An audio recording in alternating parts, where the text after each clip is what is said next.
Hey everybody, welcome back to my channel. It's really good to have you here. Today we have a fun video. We're going to be talking about my TBR options for 2 readathons that I'm doing in July. But first, let me tell you that with all of the rearranging of our house to make room for my brother and his family to move in, I'm going to be closing down my Pengo bookshop to save space and just get those books out of the house. So I'm going to be donating all the books that I don't sell out of my Pengo bookshop to my local library, which is a really, really good cause. But, you know, if you want to, if you're looking for some cheap books and you want to, you know, browse what I have before I actually close down my shop, we did get hit with a hurricane last week, and so my library is actually just opening back up today, and so because we got hit with the hurricane last Monday, and most of us were out of power. Like my house, we didn't get power. Our power went out at about 6:30 a.m. on Monday morning with the hurricane, and we didn't get it back until 7 p.m. on Saturday night. So it was almost a week that we were out of power. But now we have a natural gas generator, so you know, we actually did have power from our generator, but a lot of people were out of power in the library. I think the library got their power back on like Thursday or Friday, and then they were using the library as a cooling center for people who were out of power that needed to be in the AC. And so they're just opening back up today. And I do have some books on hold from the library, so I probably won't take my donation books down there until I go to pick up those books. So it's probably going to be like Wednesday at the earliest that I go down there, because it's going to take them some time, you know, to get back up and running and get the whole books out. So yeah, I'll link my Pengo shop down below, and if you want in the next couple days just to pick up some really cheap books before I donate them, you totally can. Have to get my brain working. Sorry, like this last week has been real, guys. I'm tired. So yes, in today's video, I'm going to be giving you my potential TBR for 2 readathons that I'm doing in July. And one of them is the Beaches and Books Readathon, which I learned from Katie over at Paperbacks and Ponytails. I think that she's doing it I'm so sorry. Yeah. I think that she is co-hosting it with a couple other like YouTubers, but I'm not sure who all is co-hosting. I just learned it from Katie at Paperbacks and Ponytails. That one has 12 prompts. And then I'm also doing the Olympic Readathon Qualifiers, which I first saw on Instagram from Lovely Day with Holly on Instagram, and I screenshotted it there because I thought it was super fun. And then I saw a YouTube video on it from Jane Reads. I think that they're doing it together. And that runs actually from July 26th through August 11th. So it's like the end of July, early August, because that's when the Olympics are running. That one has 5 prompts, but like only 3 of them are book prompts, and then the other 2 are a little different. But in total, that's like 15 book prompts, and like I'm not going to read 15 books this month, let's be real. So yeah. So I have a TBR picked for every single book prompt, but I am not going to get to every single book. I don't know which ones I'll get to and which ones I won't. But yeah, so let's just go ahead and get started. So we'll start with the Beaches and Books Readathon, and the first prompt for that is a random library choice. So I just went to like my library app and I searched in the catalog Christian fiction, and I went through and I picked Love in the Balance by Regina Jennings. I don't think I've read any Regina Jennings books before. I've definitely seen her around, but I don't think I picked one up yet. So I'm going to pick that one up. And then the next prompt is a book you saved for later. So for that one, I have Return to Boone's Hollow by Kim Vogel-Sawyer. I've been wanting to read it since I read the Librarian of Boone's Hollow, which I think is like last year. Could have been like 2022 already. Like I either read it in 2022 or 2023, and I've been meaning to pick up Return to Boone's Hollow, but like it hasn't been at my library or anything. I finally did find it on Kindle, like on a sale day, so I got it for pretty cheap. I think it was only like $2.99 or something, and I might have used like points for it or something. I don't know. I got it really cheap, so I picked that up, and it's been in my Kindle for a couple months now, so I need to just go ahead and read it. The third prompt is a book that made waves in the community, so like something that you saw a lot of hype for on Instagram or YouTube, and for that I'm going for A Lady's Guide to Marvels and Misadventures by Angela Bell. So this is one that I'm not sure I'll actually finish. I've already got it on hold from the library, and so I'll probably get it this week. But I don't know, like the description, I saw a lot of hype for this, especially on Instagram and YouTube. Like I saw a lot of people like it. I've even had it suggested to me in the comments of my videos here. So I'm going to give it a try. But like the description looks very kind of steampunky, and I'm not sure if I'm a steampunk kind of girl. But, you know, it's got such good reviews, and it might surprise me. So I will give it a try. If I don't like it, I'll DNF it. But it's very possible that it could surprise me because it has very good reviews, and it has been recommended to me. So I am going to give that one a try.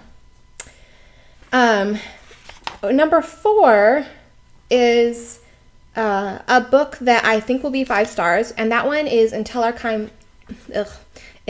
Time Comes by Nicole Miller. This is a debut author, and I put her on like my top anticipated books for the first half of 2024. It's a World War II novel that takes place in Poland, and yeah, I'm really excited for it. It comes out this month. Actually, it already came out at the beginning of the month, and I actually already have it on loan I have it on Hoopla, and so I'll probably be starting that today or tomorrow, honestly. I'm really excited for it. I think it's going to be 5 stars. 5 is a book about friends. So for this one, I don't know. I feel like my choice is a little bit iffy because I did choose a romance, but I chose Meeting Her Match by Jen Toreno because I feel like the first 2 books, they had, yes, they're romances, but they had like a lot of interaction between friends. And so I think that this one will too. It does come out this month. I've already got it on hold at the library, but you know, it has to get to the library once it comes out, and then it has to be like processed into the library, and I don't know if I'm first in line. I don't think I am, so I might not actually get to this one in July, but I will read it as soon as I get it from my library because this is another one that I've been waiting to come out because I really enjoyed the first 2 books in the series. I don't know if I'm going to be able to get the hold before July is over because I don't think I'm first in line, and it hasn't even arrived at the library yet or been processed in. So yeah, I'm guessing that this is a prompt that I probably won't fulfill for this readathon because I don't think that I'm going to get it before July is over. Number 6 is an underwater setting. So when I thought of like an underwater setting, I thought of like it has to be like fantasy or magical, and I don't really read that much fantasy or like magic settings. I don't really read much magic at all, to be honest. I mean, like, I've read a few, like, Jodie Hedlund books which has, like, mythical creatures in it. So, I mean, I do read it some, but, like, probably less than 1% of my yearly reading has that in it. So, but what I did was I picked The Girl Who Could Breathe Underwater by Erin Bartels. I picked this book up a few months ago. Honestly, I think it was Katie from Paperbacks and Ponytails who I learned about this author from because she was like gushing about her. Like she contacted her on Instagram and said that she liked her one book, and then the author like ended up sending her whole like backlist, which was really cool of the author, and she really enjoyed what she had. So I learned about the author from her, and I looked up her books, and I thought this one looked really interesting. So I don't think it's necessarily an underwater setting, but it's called The Girl Who Could Breathe Underwater, so I'm going to say it counts, kind of. But yeah, I've been meaning to get to this one for a while, and so I'm going to get to it this month. And it's like, so there's this like novelist that she like wrote a book, and I guess it was like she wrote a fiction book, but I think that it was based on events from her childhood. And she got this letter from like a reader saying, this is totally unbelievable, this would never happen. And so she's like going back to, I think, the brother of her childhood best friend. Yeah, her childhood best friend's brother, who is like who she based her antagonist on, and she's basically like, tell me I'm wrong, like tell me this is not how it went down. So that's all. So I guess they have to kind of dig into the past to see what really happened in whatever this is that happened. I don't know. So yeah, that's what I know about it. And I've been meaning to get to it. It's probably going to be a harder read, I'm guessing. But yes. So I'm using this for the underwater plot, even though it doesn't take place underwater. But we'll figure out why it's called that. Okay. 7, a book with yellow on the cover. And for that, I'm going with Gingham Mountain by Mary Connolly, which, as you can see, has yellow on the cover. So, funny story.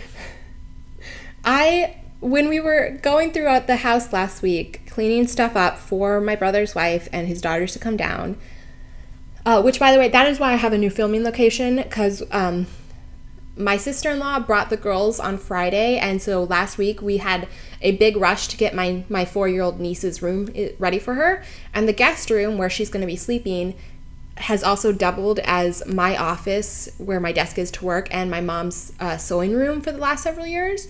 And so we moved my mom's sewing machine and my desk out of there, so I had to rearrange the furniture in my room to get my desk to fit. So where my bookcase has been moved, there's not really room for me to sit with a camera, like my main bookcase. So now I'm sitting here in my overflow book area. So yeah, new filming location. That's why. What am I saying? All right. So we were going through stuff, and my mom found this box of books that I have been looking for since I came home from grad school. And I graduated grad school. I went to grad school in Boston, and I had an apartment up there. And I graduated from grad school in December of 2020, and I just lost a box of books in the move. And I have been looking for it, and I thought I must have taken it down to like Half Price Books or something, and just didn't remember it. But my mom found it. And so this is one of the books that was in there. There was like a whole stack of Christian fiction books in there, and then there was like a whole stack of my old Book of the Month books, because when I was in college I got Book of the Month. I don't get it anymore because I don't really like their books.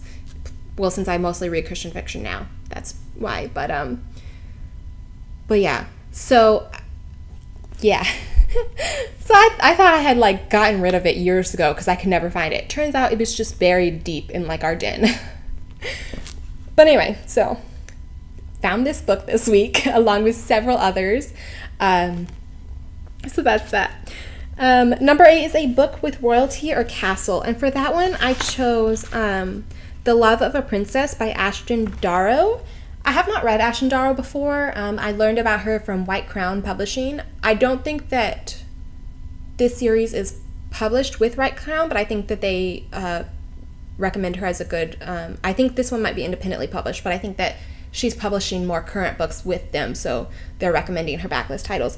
This one is it's a royal read, but it's a retelling of the biblical story of Ruth. So I think that should be really interesting because I really like the Book of Ruth. So I'm excited for that one. 9 is a book about sports. For that, I chose The All-American by Susie Finkbeiner, simply because I've been meaning to get to that one. And I don't know if I'll get to that one this month because I don't think I have that one. I have several of the TBR options on hold from my library, but I don't think I've gotten that one on hold yet. So that one might have to wait till like later to read. Do I have that one on hold?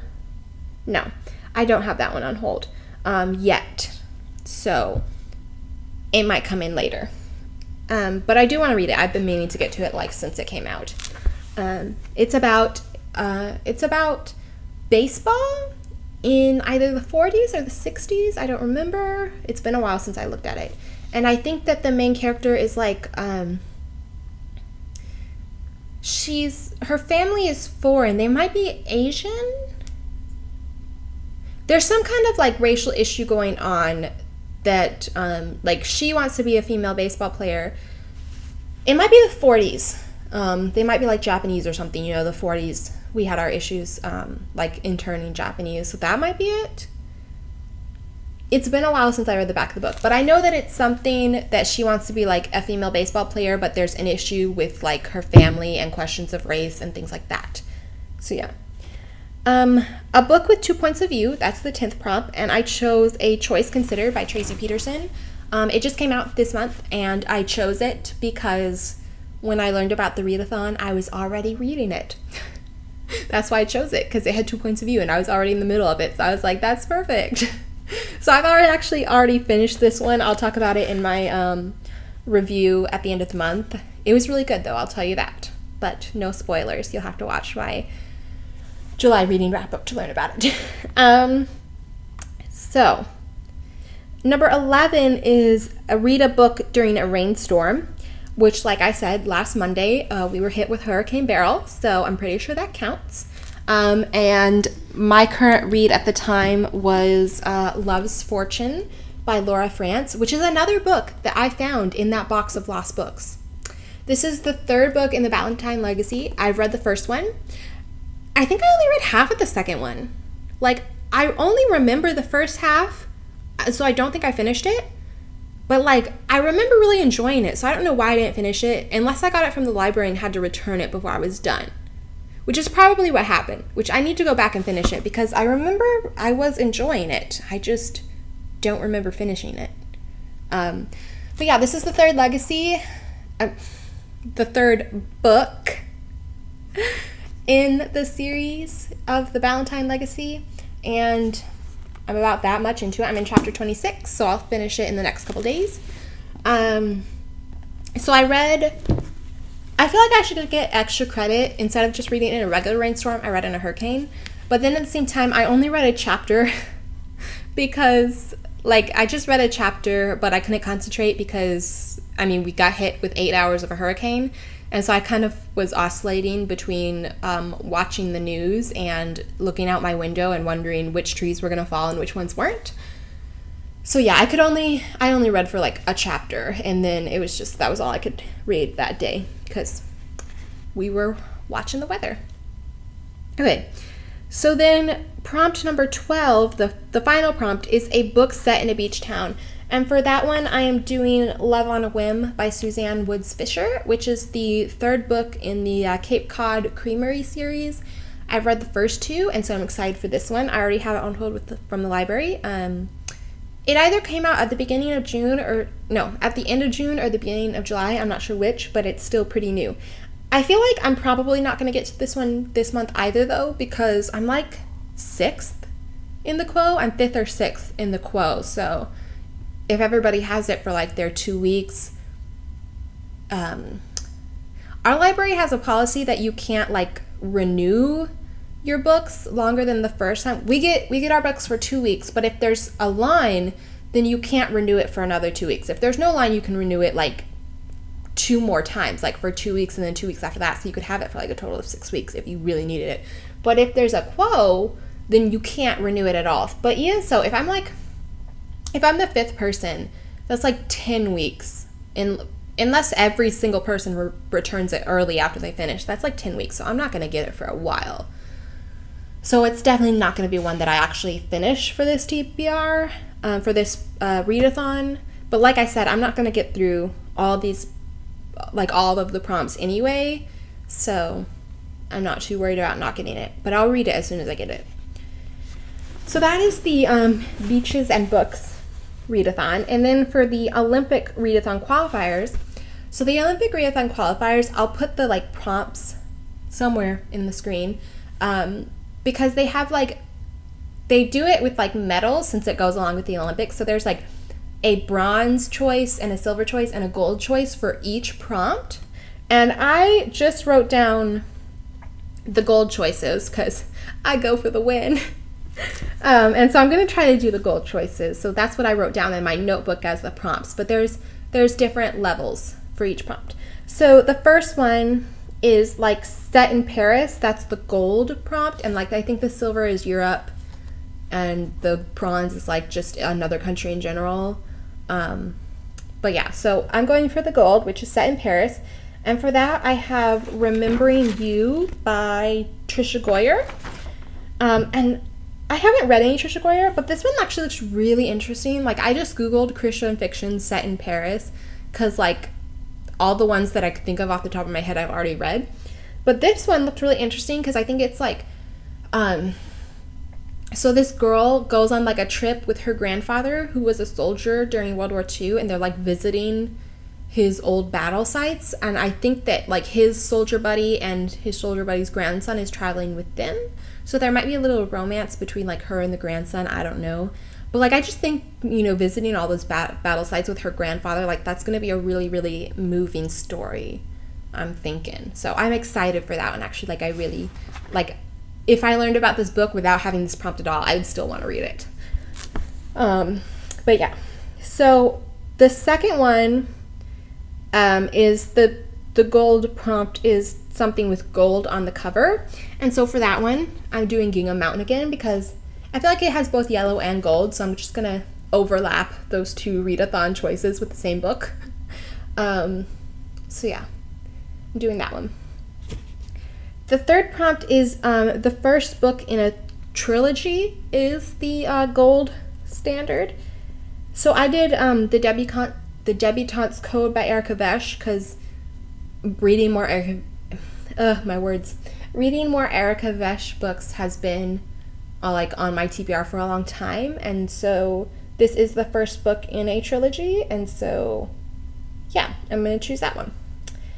The fourth prompt is it doesn't have to do with the book, but it's like for how long you can read in one sitting. So the gold standard is to read for 3 hours straight.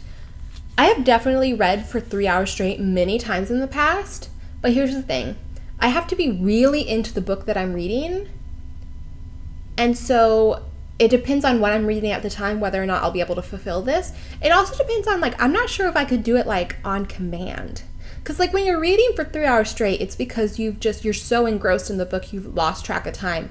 And I feel like if I want myself to read for 3 hours straight in order to fulfill this prompt, I'm not sure I'll be able to, because, like, I'll be distracted by the fact that I need to read for 3 hours straight, and I won't let myself fully get engrossed in the book, if that makes sense. So yeah, I might get the gold on this, or I might get the bronze or silver. I don't know. It depends on how into these books that I actually am.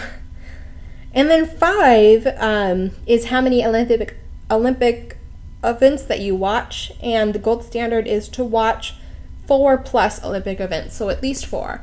That's gonna be super easy because, I mean, diving and gymnastics are a must-watch for me. Those are my 2 favorites. And then I'll watch swimming with my dad, and I'll probably watch track and field with my dad. So that's 4 right there. And then, yeah, there'll be more, I'm sure, on TV that I'll sit down and watch. So yeah, I don't think I'll have any problems watching at least 4 Olympic events. So that is all of my TBR picks for both of these readathons. Like I said, between the 2 readathons, there's a lot of books that they want us to read. I'm not going to get to them all. I don't know which ones I'll get to and which ones I won't, but you will find out when I do my July reading wrap-up. I will find out when I do my July reading wrap-up. Yeah. So thank you so much for joining me. And if you're watching from somewhere that has been impacted by Beryl, I hope that you didn't get too much damage.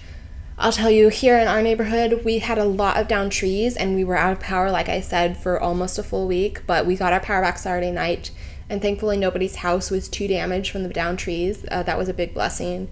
Like, we lost about a third of our Bradford pear in the backyard.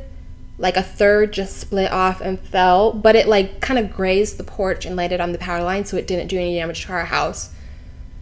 The people behind us lost their Bradford pear. Their whole Bradford pear came down on their house, but thankfully it was a pretty small tree, so it didn't do damage. The people catty corner behind us, they lost a huge oak tree, but it didn't hit the house, thankfully, so they had no damage. I don't think that there was very much damage in my neighborhood, but I know that in the greater Houston area, there were a few deaths from people that were sheltering in their house and got hit with trees, so that's really sad, and we're definitely praying for their families. So if you were in an area impacted, I hope you have power back by now, and I hope that you didn't get too much damage to your house or to your cars or to your person. So yeah, I hope y'all are doing well, and thank you for joining me in this video.